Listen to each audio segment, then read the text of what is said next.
Hi guys, the video today is a bunch of updates from previous videos and plants that I've recorded here for you. I hope you enjoy it. For everything that I'm updating you, I'll also link the videos down below if you're curious to know a little bit about what I'm talking. Just to let you know, I am away this week, yay! I will be in France. It's half term here in the UK and I need some holidays. I haven't had them for a very long time. A bit of fresh air for me and my family. But I'm back this week, so in the end of the week, so it's not going to be something very long. I pre-record this video for you. And enough blab about my personal life. If you're not interested about that, you're probably more interested to know a little bit more about these plants. So I have here with me, the video is not about this plant, but I love it so much. I didn't expect to enjoy a type of nobile like I'm enjoying this plant. The flowers are gorgeous. They are super large. They have a dark center. This one is Dendrobium Eukidaruma. I'm gonna speak like I would speak in my mother tongue. It's beautiful. If you find it available and it's cheap, why not go for it? Because I super recommend this plant. Beautiful. Anyway, let's start this update. So the first plant that I want to update you, I'm going to use my phone. I couldn't bring all of them here because of my thrips infestation. The plants that are in my bedroom, they are not affected by it. So I'm not moving them around at this time. Let's start. I have some good news and some bad news. So I will start with my cycnodes and Catasetum. I report a Catasetum here with you.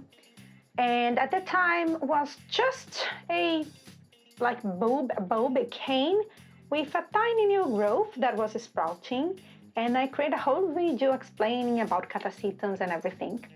As you can see in the footage now, the plant is super large, full of leaves, with a massive growth, which is amazing. I'm so happy. It took a while for this plant to become mature and have this size, but so far no flower spike. Every time I water my plants, I go there and I look inside and I look between the leaves and like, where's the flower spike?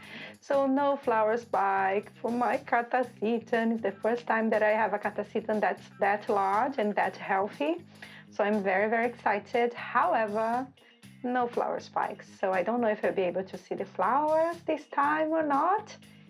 It's the pileatum, so it's supposed to be beautiful. However, yeah, maybe it's just a growth. I don't know if it's the light, if I have to offer more light to it next season, or it's a slow grower one. I don't know, but anyway, it's not bad.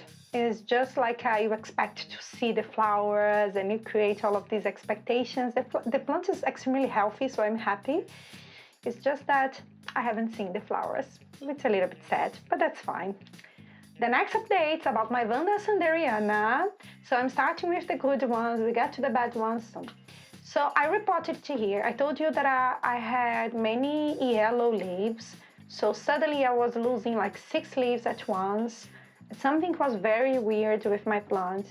That's why I suspected it didn't bloom this season. But as I'm showing you it now, it pushed out new roots and it's growing super well and super healthy. Stop shading bottom leaves non-stop as it was before. It had some issues, but at least it's under control now and the repotting did the trick. So the plant is definitely much healthier now, which is amazing. So it's another good news. The next update is about my long stem Phalaenopsis that I reported here as well. I have a video where it's how to report long stems Phalaenopsis, and it was pushing many aerial roots, which is super normal for Phalaenopsis. However, I was not really happy because most of the roots were outside the pot.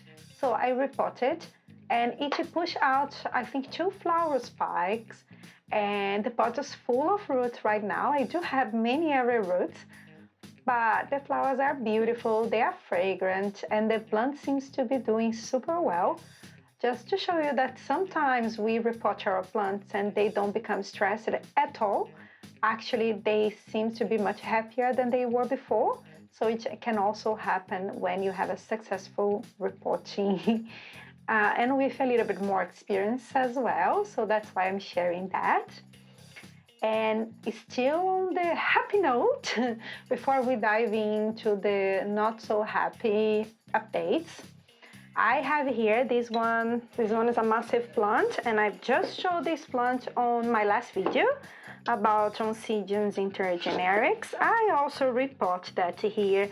And I don't know if you remember, was a root-bound orchid. I had to cut some of its root and I pot in a much bigger and larger pot than it was before. And what I want to show you here is that less than a year, was a few months later, the pot is already full of roots again. And it had pushed out, I think, 2 or 3 new growths, and one of them is already on the edge of the pot. I will give you some close-ups as well. And my plant now has a beautiful flower spike, and I have another growth maturing here. So again, it's another successful reporting. As I said in my last video about Oncidium intergenerics, usually these orchids, they are the ones who, for any reason, I do super well with them. They love my care. They grow and they branch out and they produce new roots like nothing. They are so easy to look after under my care, and I think my environment probably helps it as well. So I love them so much because I don't have to hassle with them. Very different from cattleyas, for example. So I just want to show you that. Let me put it back. So now we start with some of the updates that are good but not so good. So I have here one cattleya from that tragic haul that I've done maybe almost a year ago at this point. If you don't know, I will link it down below. So I got, I think, 4 orchids in that haul. They were full of pests. They were not healthy at all. And one bloomed, the bigger one that I showed you, and I think it had some sheets that back then. So this one bloomed. I don't know if it is a species, if it's a hybrid, what it is. It doesn't have a tag. It does have a perfume fragrance. That's different, not a rosy one as my other cattleya had. And I don't know how to describe it. I don't know how to identify it with something. It's really good, but it's not rose. It's something different. It's a floral fragrance. And it is beautiful. However, I think because of the cold, it does have some grazing, some marks on the petals. And I do think it's cold damage. I'm not sure. But yes, that's the only thing that happened to this plant. But I'm quite surprised that it managed to bloom because it's not completely healthy. It's not healthy as it can possibly be someday. However, from that haul, I lost 2 cattleyas. And I still have one in my bedroom that pushed through a new root finally. So I may be able to save that one. I have no idea how it will turn up, but at least I didn't lose all of them. So I have a very positive note here and some losses.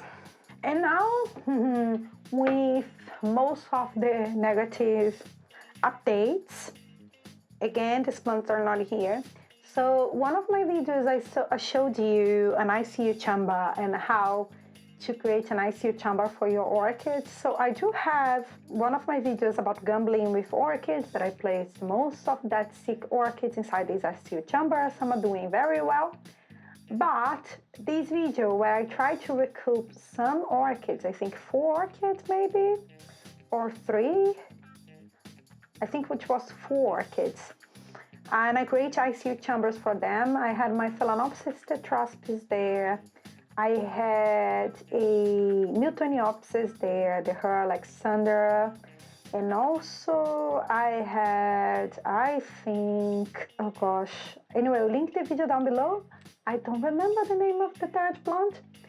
But the point is I lost all of them.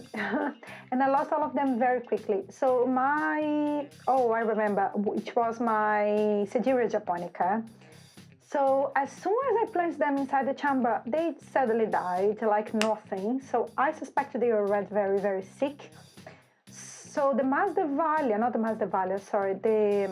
Miltoniopsis, I still have the bulb, it's still green and inside there, but I don't think it will survive.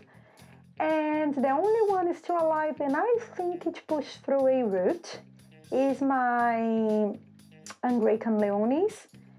It's one that I really want for a long, long time, and I was really sad because I saw all of them dying. I said, oh my gosh, I don't want this one to die. But it's hanging there. It's not super healthy though. I don't know if this plant has ever been healthy, to be honest.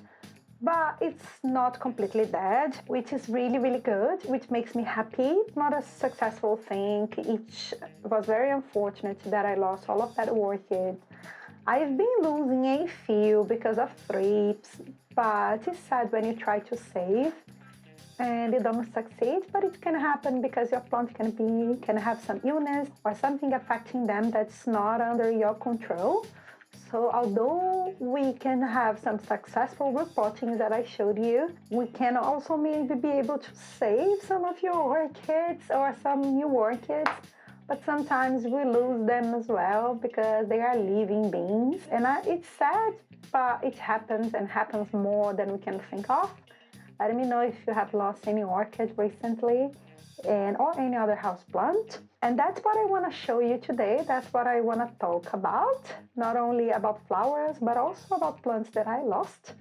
I hope you enjoyed this content. If you did, hit the like button, leave a comment down below, and I hope to see you soon. Bye bye.